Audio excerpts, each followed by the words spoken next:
Coffee tea drop ಮಾಡಿದ್ದೀವಿ, ಎಳ್ನೀರು ಮಜ್ಜಿಗೆ ನೀರು. ಈಗ ನೋಡಿ, ಇದನ್ನ ನಿನ್ನೆ ಹೇಳಿದ್ರು, ನಿನ್ನೆ ಬಿಜೆಪಿ ಅವರು ಖರ್ಗೆ ಅವ್ರ ಪುತ್ರ ಇದ್ದಾರಂತಾನೆ ಮಂತ್ರಿ ಆಗಿದ್ದೀನಿ. ಈಗ I am extremely proud of my father. ನಾನಂತೂ ಅರ್ಜಿ ಹಾಕಿ ಹುಟ್ಟಿಲ್ಲ ಅಲ್ಲ, ಇವ್ರುಗಳಿಗೆ ಯಾಕೆ ಇವ್ರ ತಂದೆಯವ್ರ ಮೇಲೆ ಅಷ್ಟು ಗೌರವ ಇಲ್ಲ, ಪ್ರೀತಿ ಇಲ್ಲ.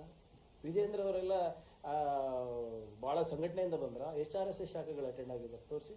ಎಷ್ಟು ಜನ ಇದ್ದಾರೆ ರೀ? ಇದಕ್ಕೂ ಕುಟುಂಬ ರಾಜಕೀಯ ನಮ್ದ್ರಲ್ಲಿ ಜಾಸ್ತಿ ಇದೆ, ಬಿಜೆಪಿನಲ್ಲಿ ಇದೆ, ಚೆಕ್ ಮಾಡಿ ನೋಡ್ಬಿಟ್ರಿ. ನಾನು ಅದಕ್ಕೆ ಹೇಳ್ತಾ ಇದ್ದೀನಿ, ಇವ್ರಿಗೆಲ್ಲರಿಗೂ DNA ಟೆಸ್ಟ್ ಮಾಡಕ್ಕೆ ರೆಡಿ ಇದೀನಲ್ಲ ನಾನು, ಉಚಿತವಾಗಿ ಮಾಡಿಸಿದೀನಿ, ತಗೊಂತ ಇಲ್ಲ.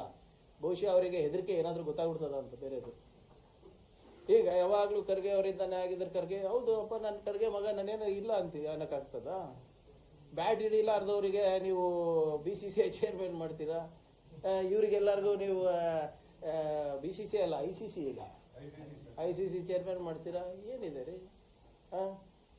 ನೀವು ನೀವು ತಗೊಂಡ್ಬಿಡಿ, ನಿಮ್ದು ಫಸ್ಟ್ ಸಾಲು ಮೊದಲೇ ಸಾಲಿನಲ್ಲೇ ತಗೊಂಡ್ಬಿಡಿ, ಯಾರ್ಯಾರು ಏನೇನಿದಾರಂತ, MLCಗಳಿರ್ಬೋದು, MLAಗಳಿರ್ಬೋದು. ಈಗ 4 ಸರಿ ನಾನು ಚುನಾವಣೆ ಮಾಡಿದ್ದೀನಿ, 3 ಸರಿ ಗೆದ್ದಿದ್ದೀನಿ. ಈಗ ನಾವಾಗಿರ್ಬೋದು, ದಿನೇಶ್ ಗುಂಡೂರಾವ್ ಆಗಿರ್ಬೋದು, ಕೃಷ್ಣ ಬೈರೇಗೌಡರಾಗಿರ್ಬೋದು, ಯಾವತ್ತರ ಹೇಳಿದೀವ ಇಲ್ಲಪ್ಪ ನಾವು ನಮ್ಮ ತಂದೆಯವ್ರ ಹೆಸರು ಇಲ್ಲ ಅವ್ರು ಬರ್ತಾ ಇರಲಿಲ್ಲ ಅಂತ? ಹೌದು, ಅವರು ಮಾಡಿದ್ದಾರೆ. ಅದು ಹೋಲಿಕೆ ಯಾವಾಗಲೂ ಇದ್ದೇ ಇರ್ತದೆ. ಆದರೆ ಅವ್ರು ಸಾಧನೆ ಮಾಡೋಷ್ಟು ನಾವು ಮಾಡೋಕ್ಕಾಗ್ತದ? ಇಂಪಾಸಿಬಲ್. ಖರ್ಗೆ ಸಾಹೇಬ್ರು ಮಾಡಿರೋದು ಅಚೀವ್ಮೆಂಟ್ಸ್ ನಾವು ಮಾಡೋಕ್ಕಾಗ್ತದ? ಇಲ್ಲ. ಬಟ್ ಹಂಗಂತ ನಾವೇನು ಮಾಡೇ ಇಲ್ಲ. ನಾವು ವಿ ಆರ್ ನಾಟ್ ಸೆಲೆಕ್ಟೆಡ್ ಅಲ್ಲ, ವಿ ಆರ್ ಎಲೆಕ್ಟೆಡ್. BJPನಲ್ಲೂ ಎಲೆಕ್ಟೆಡೇ ಅಲ್ವಾ? ಅವ್ರೇನಾದ್ರೂ ಎಲೆಕ್ಟ್ ಆದ್ರೆ ಅವರು ಇಲ್ಲ ಬಹಳ ಕೆಳಮಟ್ಟದಿಂದ ಬಂದವರು ಅಂತ, ನಾವಾದ್ರೆ ಸೆಲೆಕ್ಟೆಡ್ ಅಂತ. ಹೆಂಗೆ ರಾಜನಾಥ್ ಸಿಂಗ್ ಮಗಂಗೆ ಹೆಂಗೆ ಟಿಕೆಟ್ ಸಿಕ್ತು? ಅವೆಲ್ಲ ನಾವು ಚರ್ಚೆಗೆ ರೆಡಿ ಇದ್ದೀವಿ, ಅವ್ರು ಚರ್ಚೆಗೆ ರೆಡಿ ಇದಾರ ಕೇಳಿ. Okay sir, thank you.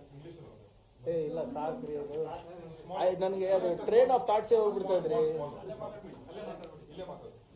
ಇಲ್ಲ ಎಲ್ಲರಿಗೂ ಒಳ್ಳೇದಾಗ್ಲಿ ಅಂತ